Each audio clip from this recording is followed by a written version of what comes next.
At first there were no islands, there was only the sea.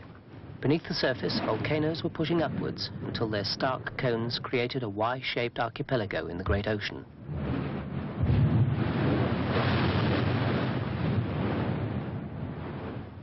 Coral grew and gathered around the extinct volcanoes, and reefs were formed. Earth movements uplifted the reefs until they too helped make and shape the islands. The Pacific is the last area on Earth that man has occupied. People first came to these islands 4,000 or 5,000 years ago. Since then, they've arrived in a series of waves from different regions at different times.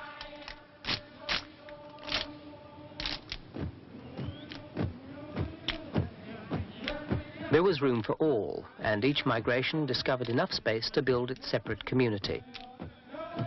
Melanesians were settled throughout the 80 islands with their own languages, custom and culture by the time the explorers came from Europe. De Quiros, Bougainville and then Cook scattered their alien names throughout the Pacific. In 1774, Captain Cook navigated and charted all the major islands in the archipelago. He named them the New Hebrides. The era of discovery ended with Cook. The New Hebrides was on the map, and by the 1860s, the whalers, the traders and the missionaries had got to all the islands of the group.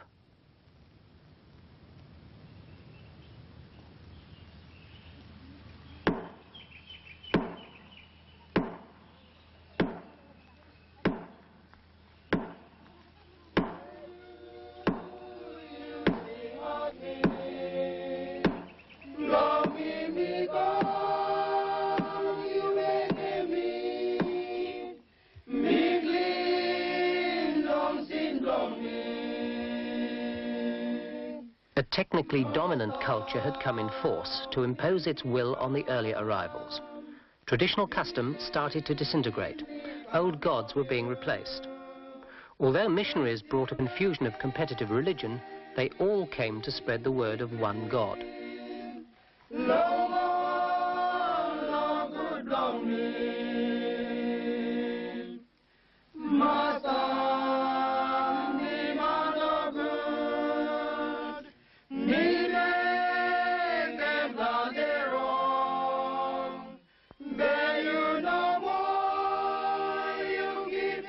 Missionaries did everything they could to stop the blackbirding of indentured labour to the sugar plantations of Queensland and the Pacific colonies, but many died en route. Others perished at home as a long series of epidemics were introduced by the returning sugar workers, the white settlers and the missionaries themselves.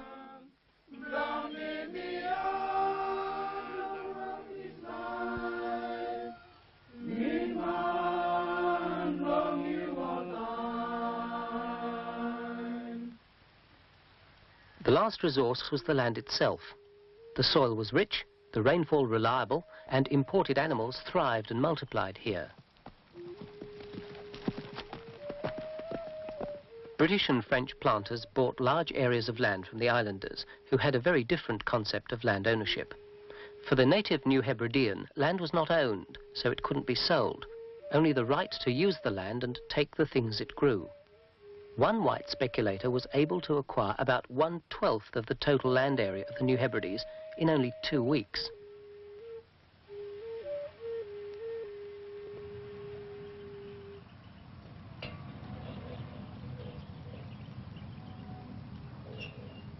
France saw the New Hebrides as an ideal home for liberated convicts who'd served their time in New Caledonian jails.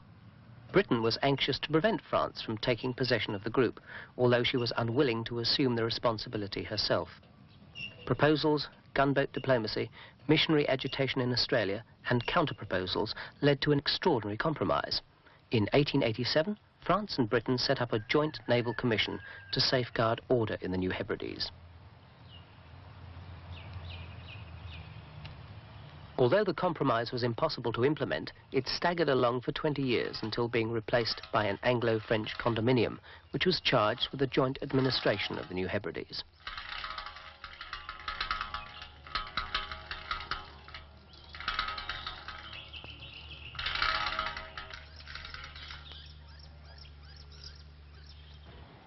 Vila became the administrative centre, as well as the commercial capital when the condominium began governing in 1906.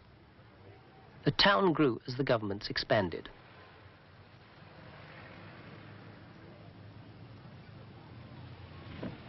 The last British resident commissioner, Andrew Stewart, inherited the results of a tradition of over 70 years of condominium rule.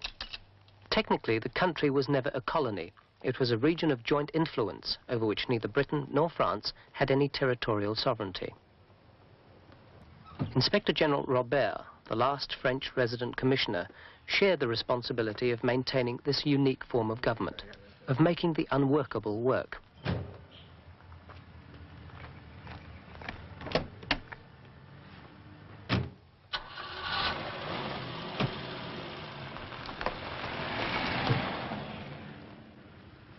There were three forms of government. The first, a joint administration, was headed equally by both resident commissioners, and it provided most of the usual functions of government. Two other quite separate administrations protected French and British interests. Each had its own police force, prisons and courts for their own nationals.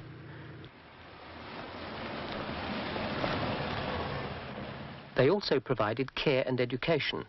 As far as New Hebrideans were concerned, the churches were the only effective administration. The great majority, the Protestants, looked to the British in their areas, and the Catholics to the French. Divisions were created as the people became influenced by the church of their allegiance, the administration that governed them, and especially by the school system that operated in their district.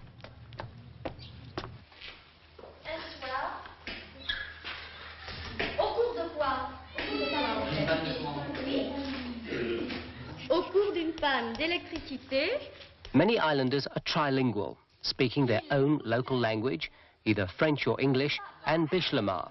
Through the dual education system, they absorb not only another language, but either the French or British culture and bias that controlled their society.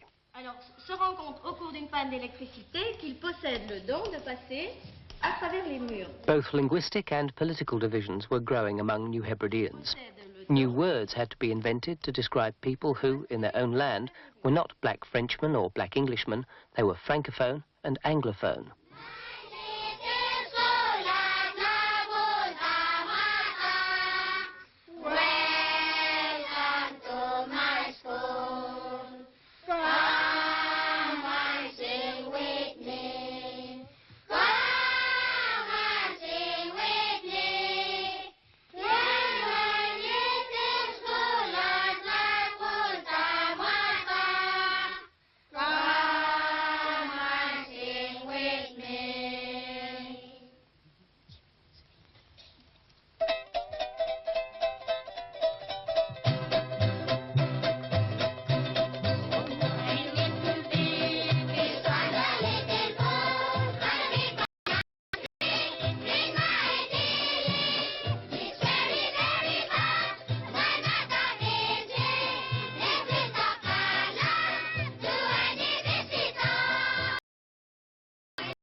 A boy and two girls. There was a boy called Len. Was a nice truck. You got a truck in your house? What about you? What are you doing here, boy? You're drawing a house. What about you, boy? What are you doing there?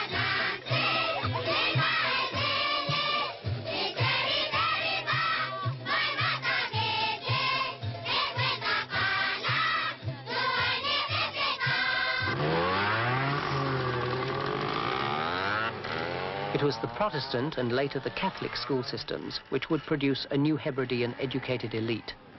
By the 1940s, the Protestants were encouraging Melanesians to become church and social leaders. From this background would emerge the future political leaders of the country. In 1942, the easygoing isolation of the islands came to an end, especially in Espiritu Santo. 100,000 United States troops were permanently stationed here until the war ended in 1945.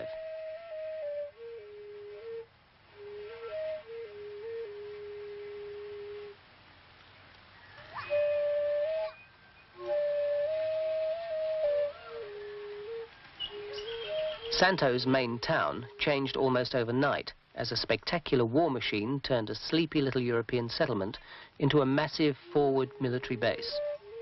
500,000 US troops went on from here to fight the Japanese in the north. James Michener wrote Tales of the South Pacific about Santo, and John F. Kennedy skippered his patrol torpedo boat from what is now just a long wreck of broken concrete and twisted steel.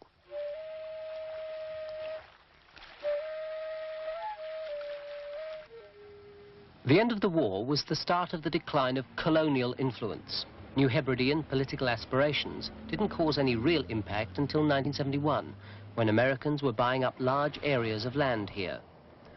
The land issue caused Jimmy Stevens' Nagriamel movement in Santo to present a petition to the United Nations, and quite separately, the first political party was formed. Political parties quickly developed under the banners of the return of land, unity and independence.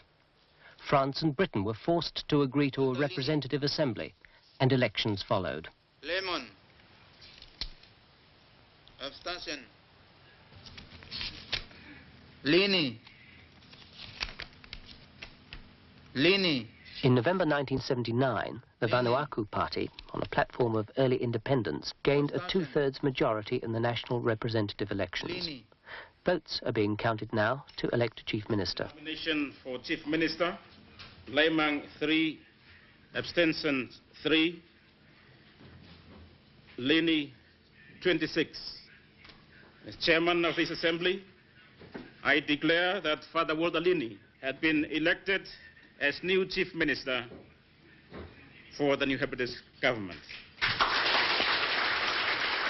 Vanuatu's resounding victory was no surprise, but they also won, by a narrow margin, the regional elections held on the islands of Santo and Tanna. The opposition was surprised and shocked by this. They'd expected a clear majority. I want Hedi Lini.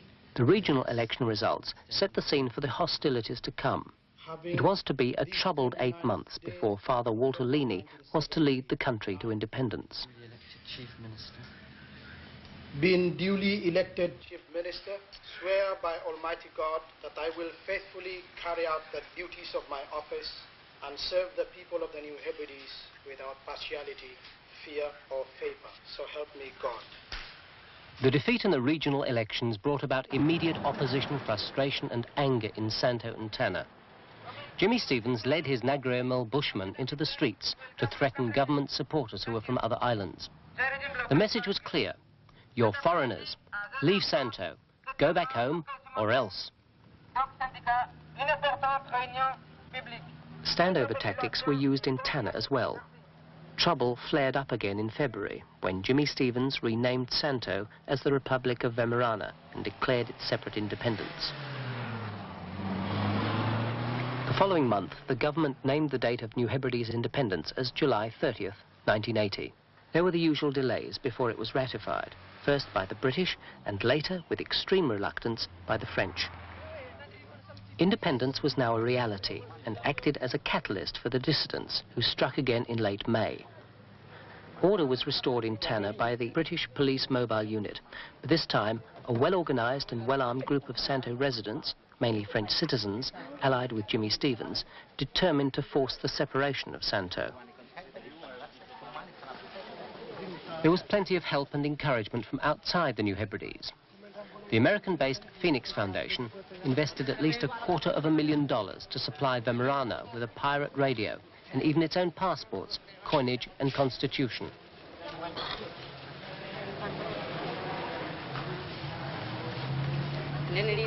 And we said, after election on 1979, we want to tell you too that Santo must be on Monsanto's hand. It means Santo must be staying in our custom. We vote, but doesn't matter who win the election. But we said, you go to Villa. Election for us, it's for Villa, because it's white man material. But we say we stay in the custom. We want to stay under our custom. Santo, with all the island around Santo, must be stay with Nagriamel. And on 28th, custom said, no, it's a time now. We give 3-time warning, nothing done. We take back our our property down where the Walter Linney's government is. On May 28th, Jimmy Stevens declared himself president of Weimaraner. Santo town was firmly in rebel hands, and only the French government facilities and police were unaffected by the secessionists. They took Santo's airport and captured the district commissioner with some of his police and officials. Government employees were terrorized, their homes and offices sacked, the British prison emptied, and English language schools closed.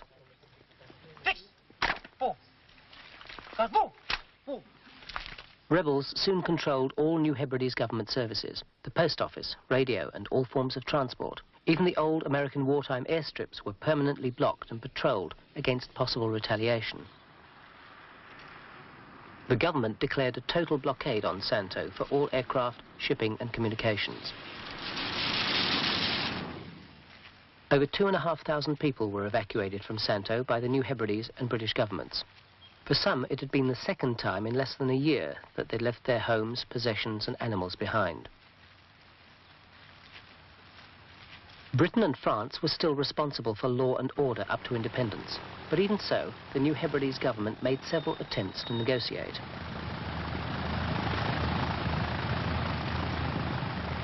Most of their efforts even to meet the rebels were rejected, and the chief negotiators, Barak Sope and Salam Malissa, were turned back several times. We've been trying to land at the airport on Santo. Before we left, we had received word that they would give an answer at 2 o'clock for us to land. We went and flew over Santo for about half an hour.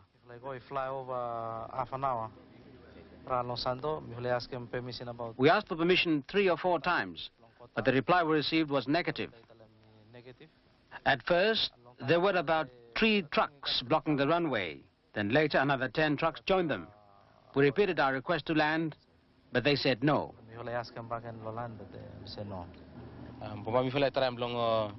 We will try again through the radio to contact Jimmy direct.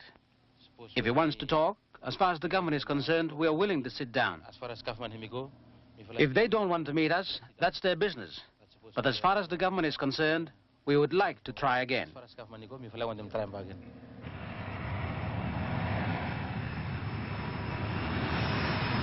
18 days after the secession, 200 British Marines landed here. They weren't to leave Vila for over 5 weeks.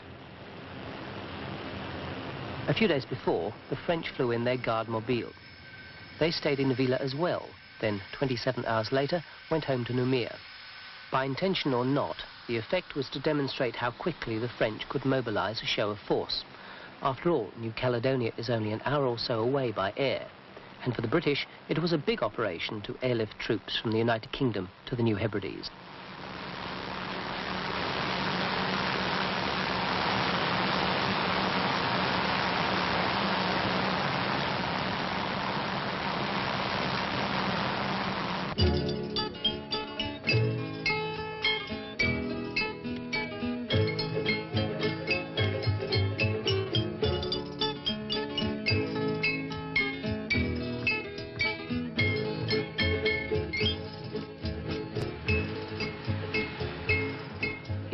As in most places, life seemed to go on as normal. Tourists wandered around, did their shopping, and tried out their new cameras over a drink at the Rossi. They visited the market, then went back to their cruise ships, wondering what the fuss was about.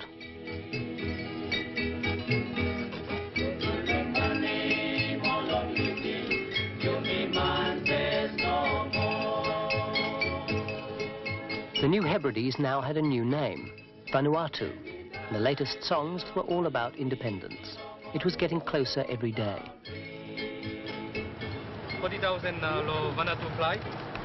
More, you got 15,000 no British, more 15,000 no French flight.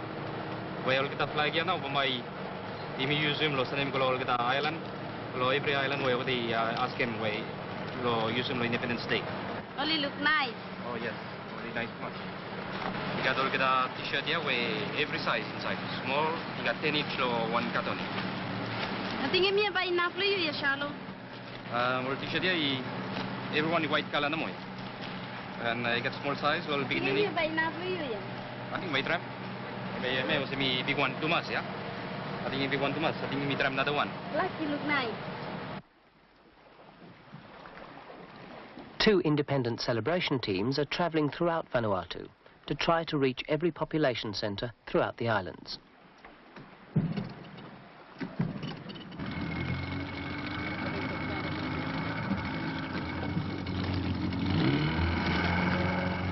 Messages are sent ahead by Radio Vanuatu for village leaders to come together to meet the teams, to ask questions and decide who will go to Vila to represent them, and where and how they will celebrate Independence Week in their own communities. David Tanarango heads the northern team. He's an Anglophone and his colleague is a Francophone. Together they can give everyone the chance to learn about independence, to see and understand the significance of their flag, hear their anthem, and know the meaning of their country's new name.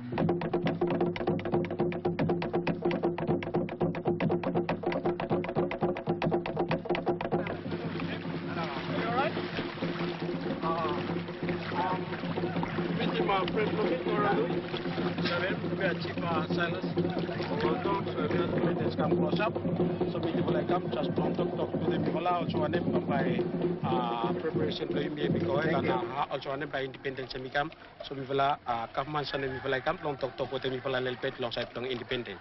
Thank you, Thomas. Me, Chief Silas, when me look out long place long district here, me happy Thomas long where you come.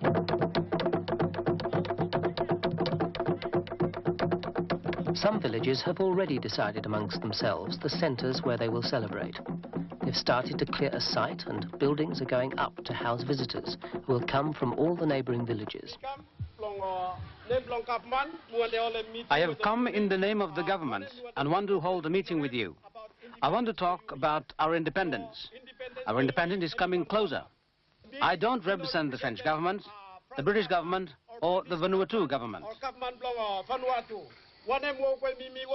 I have come to talk to you about our independence, how we will celebrate independence, and how independence will affect you. Celebration for independence and also them now by independence So any more questions that you ask about politics, I will not be able to speak on it. I'm very sorry, I cannot answer any questions about politics.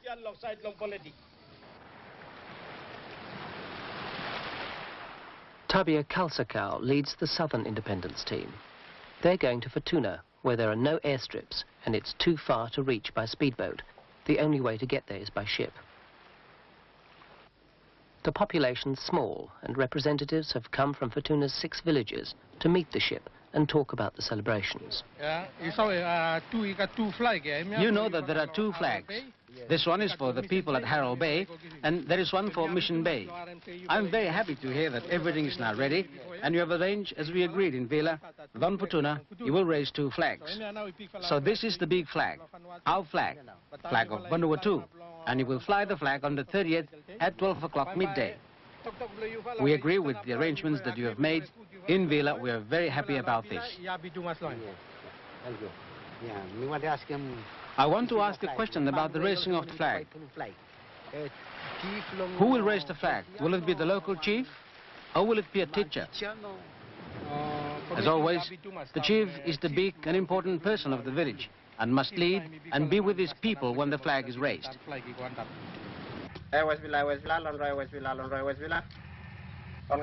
Preparation independent and Bali come Lohemona. Okay, make good thank you. Thank you. In Island July 1980, everyone he come one day.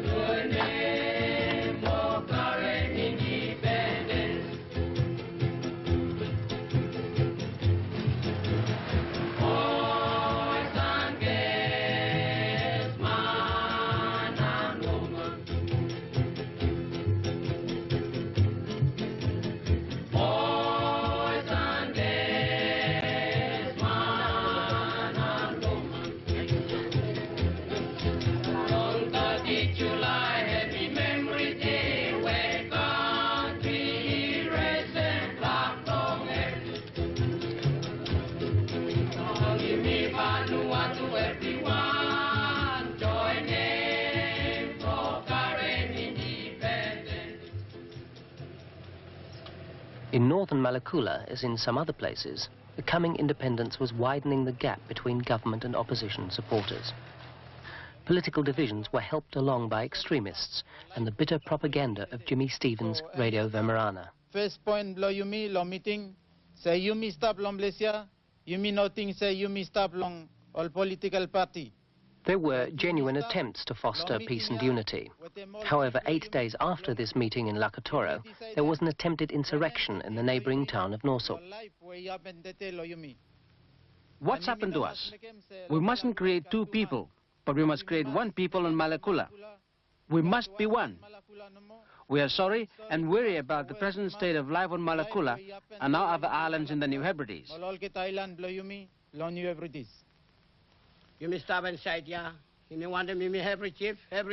All of us here, all the chiefs and every leader must see that we make the correct decision to bring peace to District Number 2. I ask that we think carefully, every chief in the villages, every custom chief, all of us must think deeply so that we can bring back peace and unity to CD2.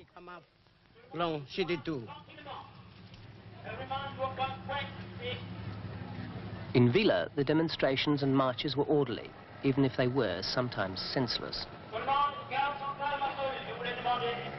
Francophone fears were expressed when French schools were closed and teachers and students joined in a march to protect their language. Trilingualism is guaranteed under the Constitution, which also says the principal languages of education are English and French. Now supposed to follow metropolitan power, French or England, by to follow still help them national education from you have this after independence. We follow all teacher, if we say now ya, government from you have this, we take a man, we follow long all responsibility, where we follow suppose long all them long side, long social, cultural life, long country, long yumi. Some Francophone villages were fearful of the changes they had been told would take place after July 30. They wouldn't be raising the flag and refused even to talk with the celebration team. The same problem was experienced trying to film Francophone and opposition opinions, and most times access was denied. Good morning, Chief Levaka. So you all right? Yes. Yes.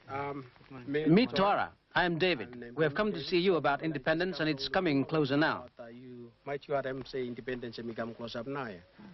So what are your views?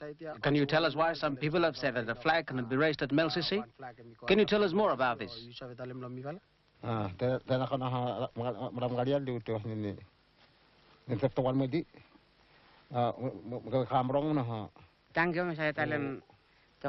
Thank you. I can explain what the chief has said. He said that the flag could have been raised at Melsisi. But because of what Vincent Boulekon said in our meeting, that after independence, many things will happen. The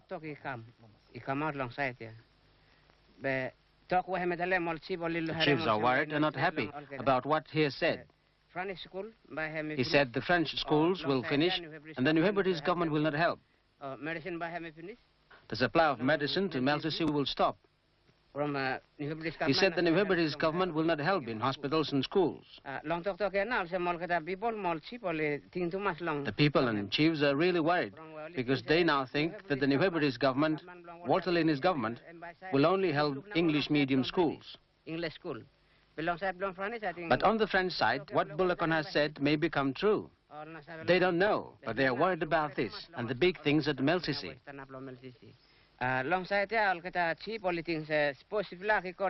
The chiefs think that if the flag is raised at Potnapni, they will support it.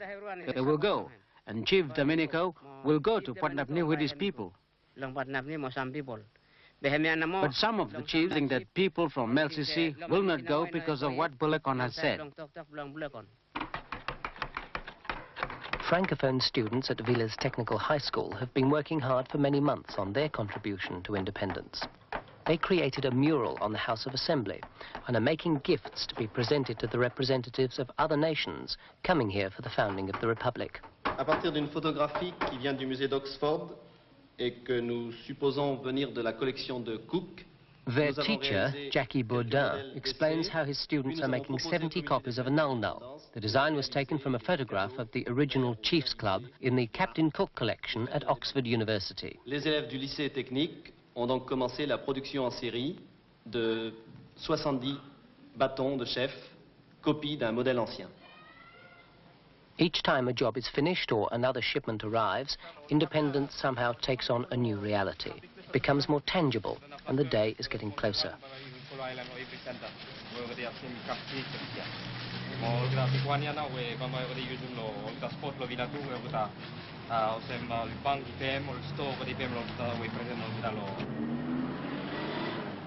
Shipments of food and fuel don't seem to worry the rebels in Santo. The blockade is a failure. It's impossible to police, and supplies and supporters are coming in by sea and air from outside Vanuatu. There's a well-run two-way route between Vila and Santo, and you can even book in advance by French police radio.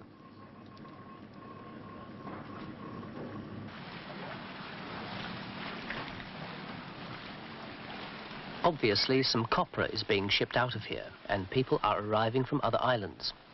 So-called provisional government leaders have come to help Jimmy Stevens try to impress the Anglo-French special envoys in their talks with the rebels. The negotiations were unsuccessful. But is that what we want?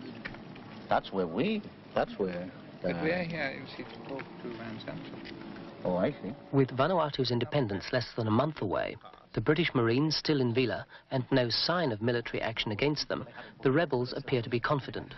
They can now try to spread the secession into other major islands in their area. I think the government stand is very clear. As far as Constitution is concerned, we're not prepared to see any changes to the Constitution.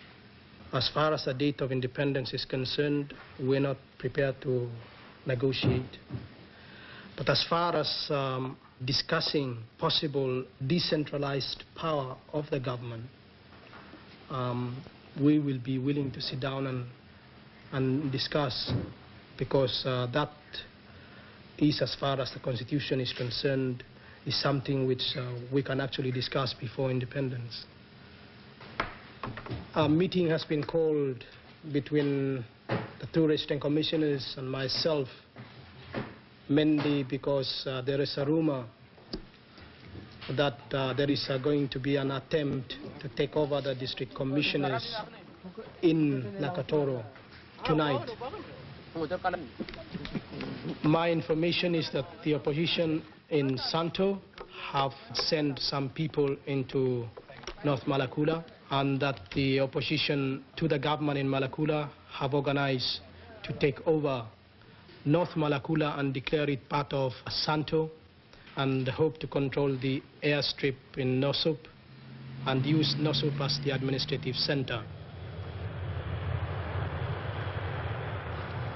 My understanding is that the Hercules plane will take the British PMU and some of the French PMU now to Lakatoro.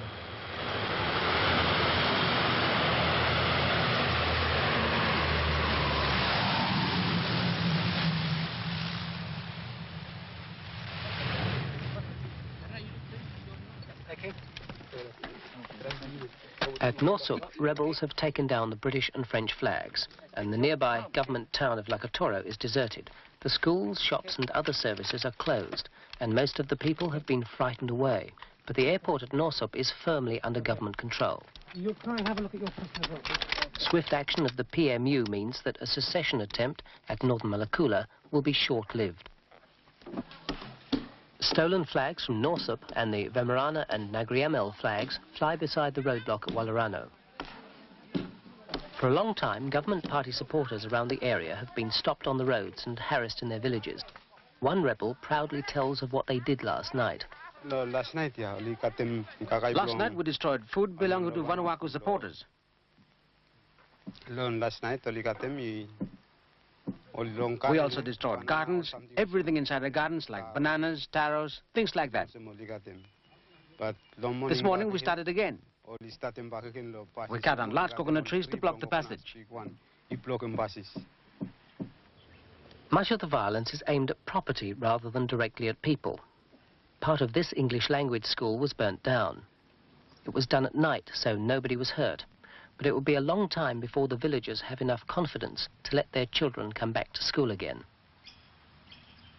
Buildings are damaged, food and furniture stolen, vehicles broken, and people are being threatened and hurt. Yes, all stuff right here from where... Some of the moderates have been patrolling the roads by truck.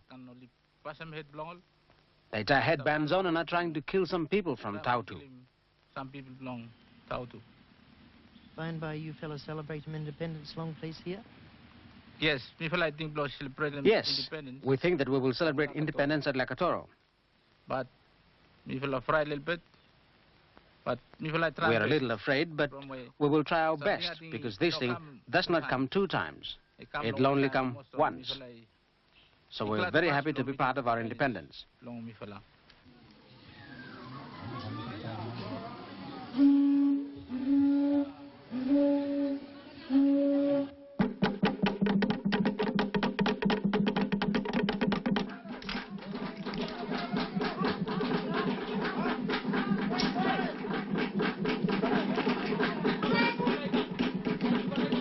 The last visit by the celebration team.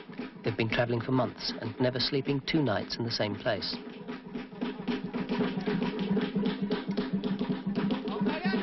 Independence Week won't only be for Vila. Everyone can share in the celebrations. Communities will be gathering together in more than 90 centres throughout the islands to join in the ceremonies, enjoy themselves, raise the flag and become citizens of the Republic of Vanuatu. Emi stabia tu, emi no blong stop, blong make decoration no more, emi stabia, emi got meaning blame long place here. The yellow color is there. It's not there as a mere decoration, but has meaning. It represents Christianity, something that the missionary has brought, and many of them died and have been buried in our islands. The yellow color is also designed to represent the shape of our country. The next color is black. Black represents the people of Vanuatu.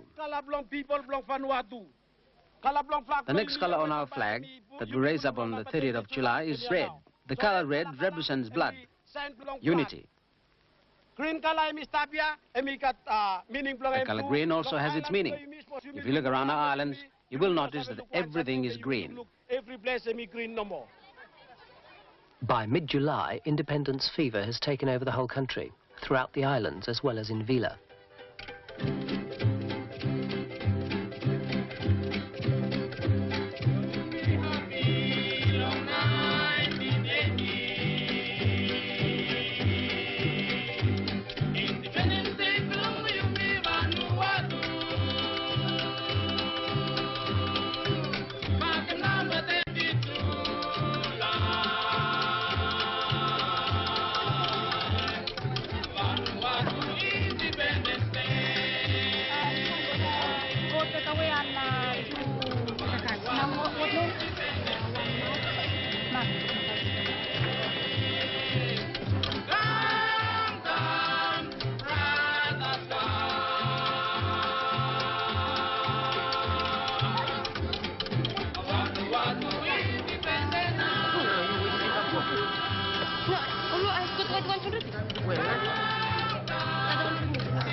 With Independence Day little more than a week away, French helicopters suddenly appeared in Vila.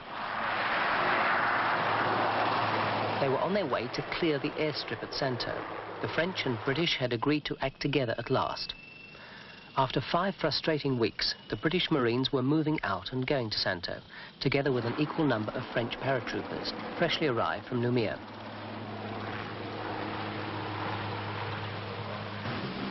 The troops were to take Santo town without a shot being fired, but the frustrations were to continue because the Marines were ordered not to leave the town or to make any arrests. Rebel groups still moved freely throughout Santo.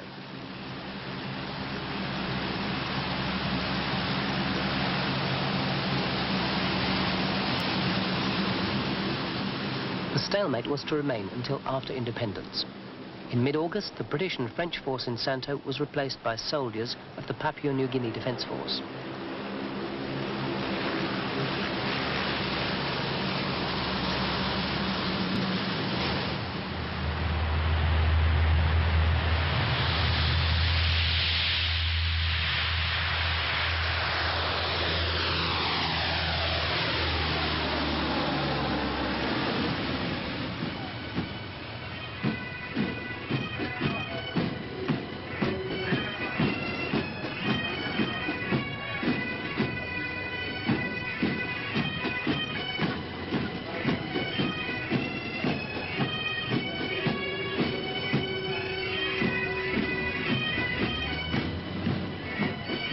July 26 opened Independence Week with a march to the waterfront, led by the Papua New Guinea Defence Force Band.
At the opening ceremony, Chief Graham Kalsakau, on behalf of the Ifate custom chiefs, welcomes visitors from all the other islands of Vanuatu and from abroad.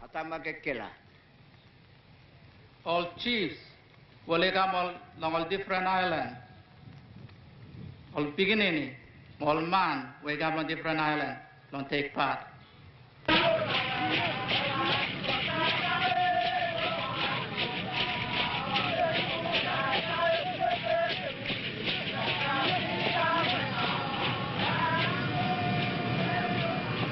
Envoys of nearly 40 nations came to Vila to witness the birth of the Republic and to bring the good wishes of their governments and people.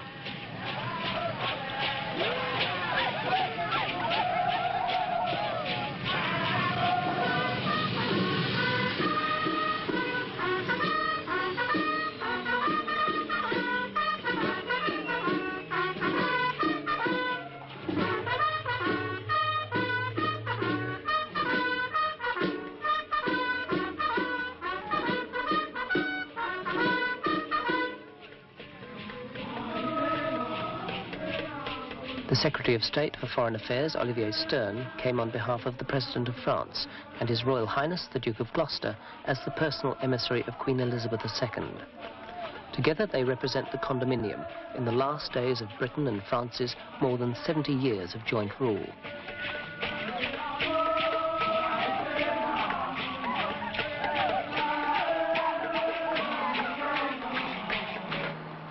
Naval vessels from Papua New Guinea, Fiji, France, New Zealand, the United States and Australia are making goodwill visits to Vanuatu.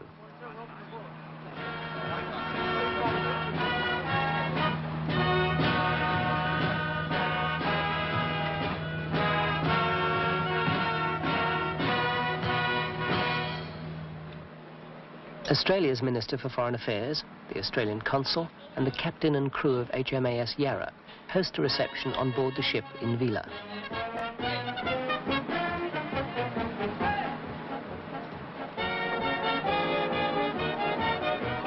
Australia has been the only country to maintain a consulate in the New Hebrides, and exactly at independence, when Vanuatu became a member of the British Commonwealth, Australia upgraded its representation to the status of a High Commission.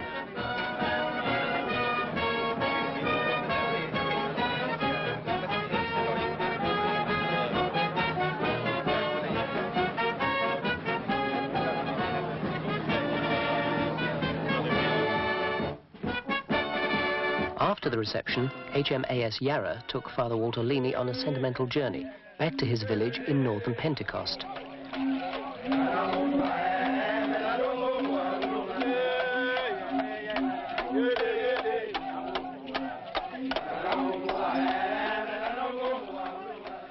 The protocol and politics of Vila can be forgotten amongst friends and family, and with a grandmother who, for a while, can share a very personal independence celebration. Nanay van mulay ka dokahangan na van mulay la wanga. Wangan baloan na kaibu wat main teke hibo.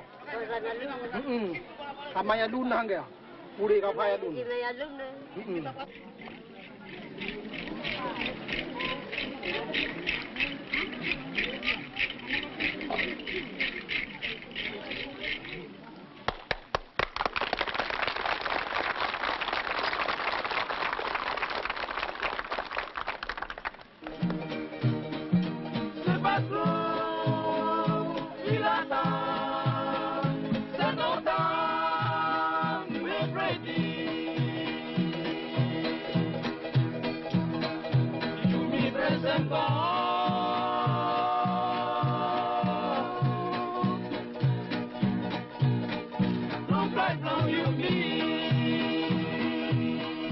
Throughout the islands, Independence Week is whatever people want it to be.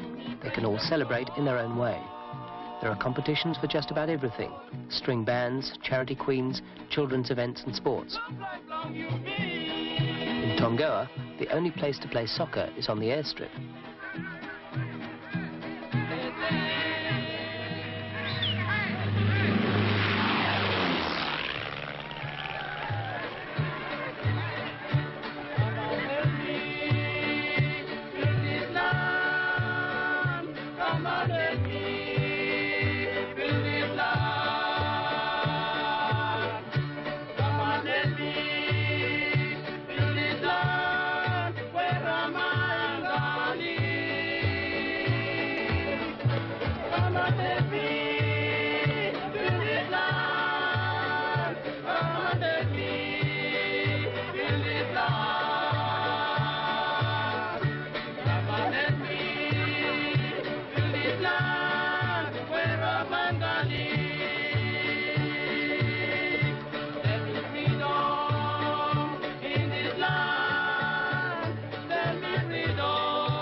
Ethnic communities who've made Vanuatu their home add their very different cultures to the celebrations.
sun is going down on the last day of condominium rule, but the languages and culture of France and Britain have made an indelible stamp on the country.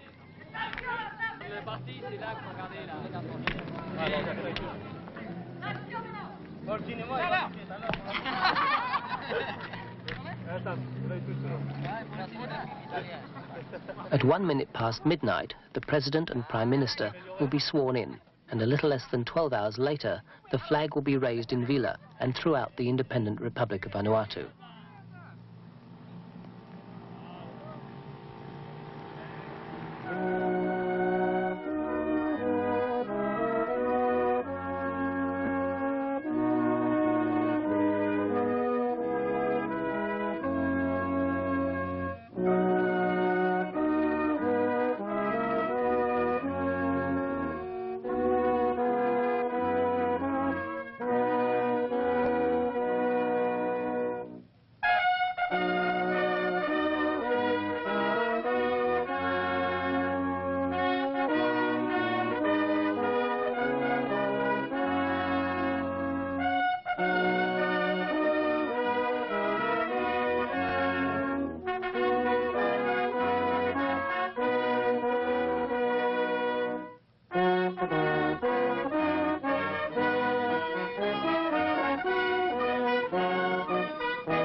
Me, Ari George Sokomanu, become President of the Republic of Vanuatu.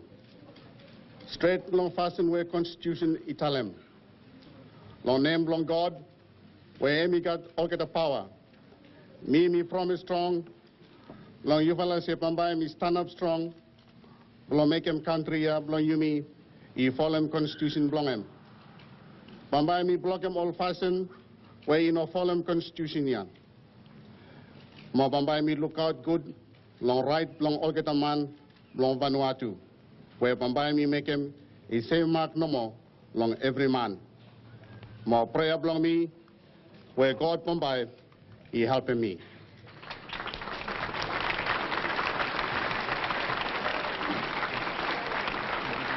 Today, me, Walter Hadi Lini, become Prime Minister belong Republic belong Vanuatu. Straight long fasten where Constitution Italem, long name belong God, where he got all get up power. Me promise strong, long you fella.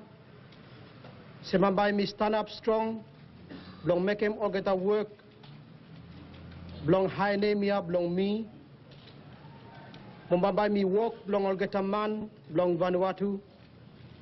Long fasten way straight, long all get a. Where Bambai me make him, is same, mark no more, long every man. More prayer belong me, where God by helping me.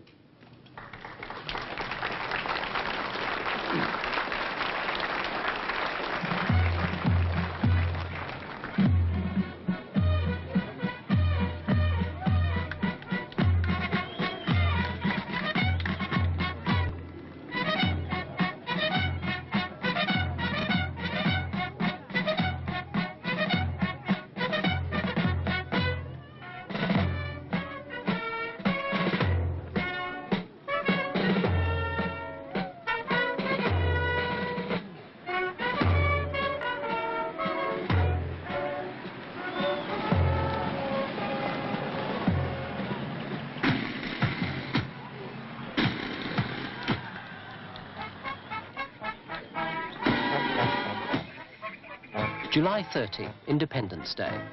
In Vila's former British paddock, now Independence Park, the French and British representatives arrive for the formal ceremony.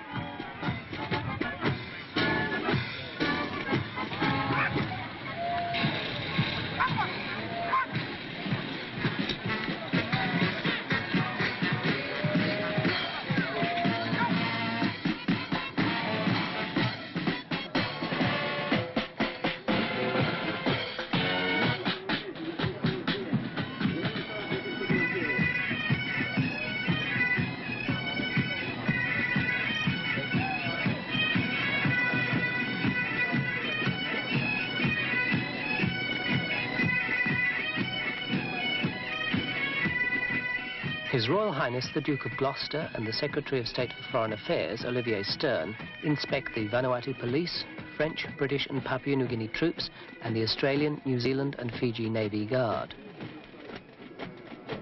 Later they will speak to the people of Vanuatu on behalf of Queen Elizabeth II and the President of France. Your Royal Highness, Highnesses, Your Excellencies, distinguished visitors, chiefs and their representatives, citizens and residents of Vanuatu. It is my honor and pleasure to welcome you all to the formal ceremony to mark the independence of New Hebrides and the birth of the Republic of Vanuatu.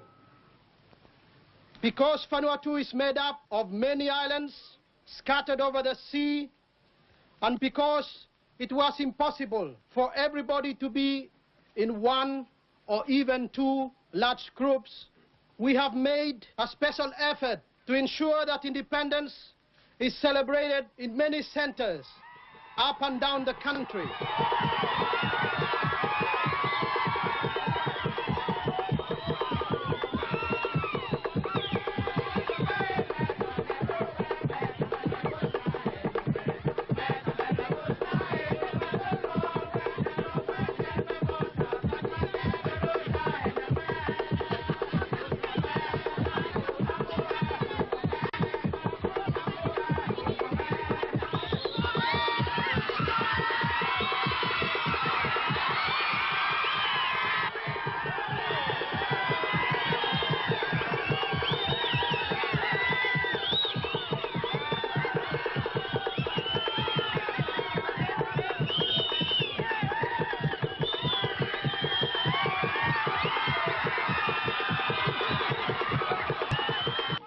À votre peuple, pour que cette histoire se poursuive comme vous le souhaitez, en gardant l'originalité et les vertus propres qui ont caractérisé vos populations depuis l'origine.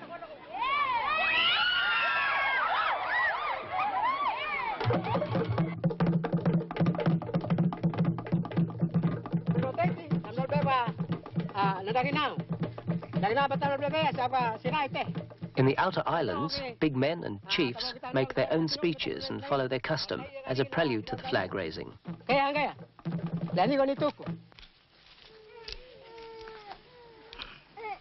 Masama, udah bawa dulu aja. Tamata bihanggoana, lolin di belakang dek. Tadi betul tamata mulai halal bungan panu. Kamal bungan panu. So I make him Congress ya, I give him power. Long father Waltalingi, Hemia peak where Hemi. At the Vanuatu Party Congress in the year 1977, Father Waltalini had killed his pig to give him power so that he must obtain independence for everyone in 1980. The name given to him at this pig-killing ceremony is Lifus Daliure. Lifus Daliure.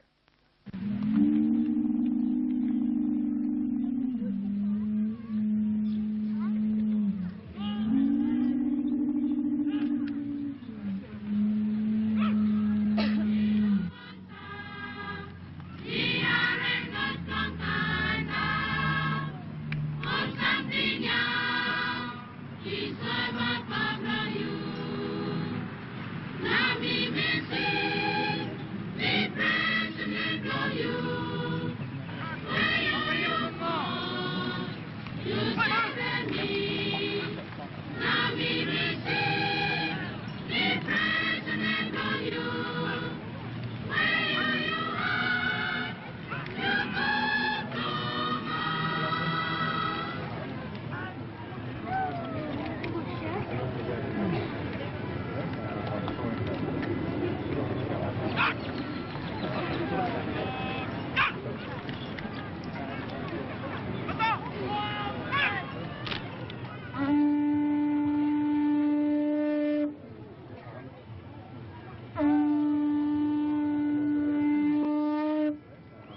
In Tongawa and elsewhere, the Vanuatu flag is being raised to reach the top exactly at noon.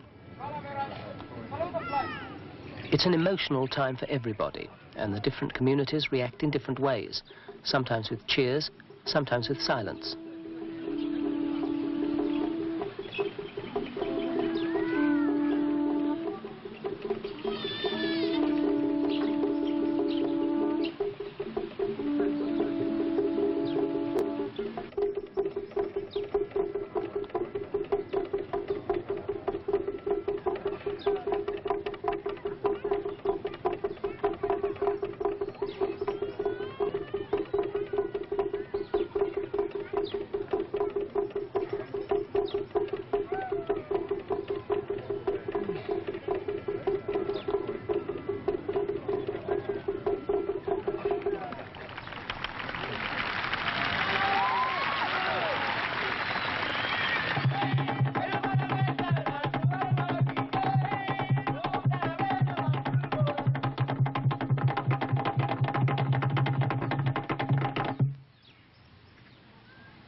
In the Northern Banks group, distances are too great for people to travel to one or two celebration centres, so every island has its own flag-raising ceremony.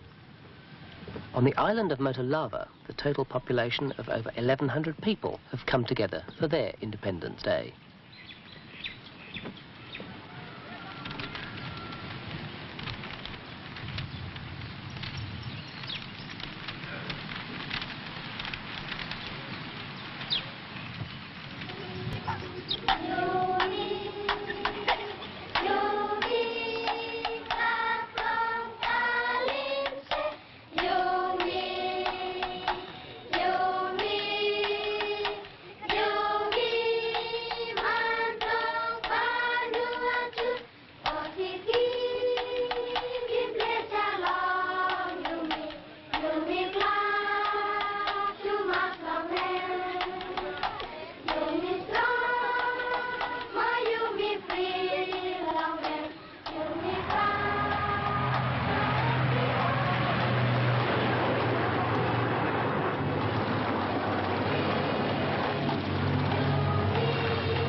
Soon after independence, Papua New Guinea troops with Vanuatu police took over from the French and British in Santo town.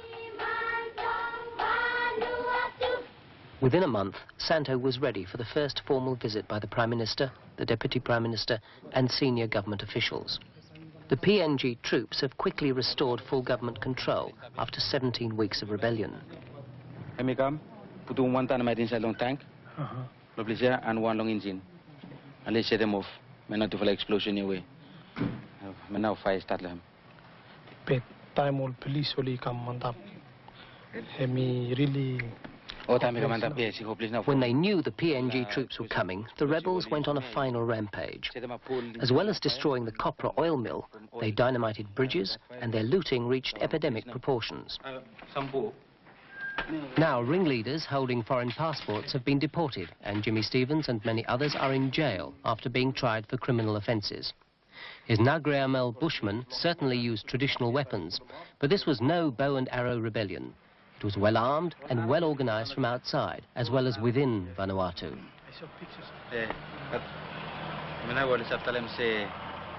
Rebellion, I don't know.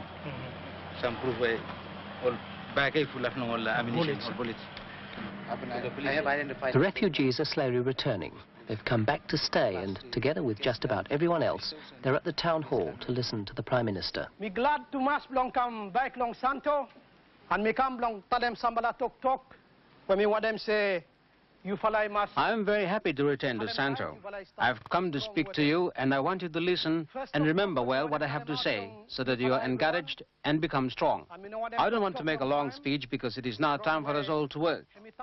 It is time to make Santo Town come to life again. It is time to restore all businesses in Santo. It is time for us all to rebuild our lives in Santo. Men, women, and everyone who had left Santo must rebuild so that life can return to normal as it was before. We must thank the government of Papua New Guinea for their response to my request to send some of their men to come and help the Vanuatu police. Together, they restored law and order in Luganville town. What is law and order? Law to make sure that peace and harmony will exist between all the people of Vanuatu. Lawyer wanem, lawyer blong make sure say got peace, with them harmony between every people who stop blong Vanuatu.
Manolo,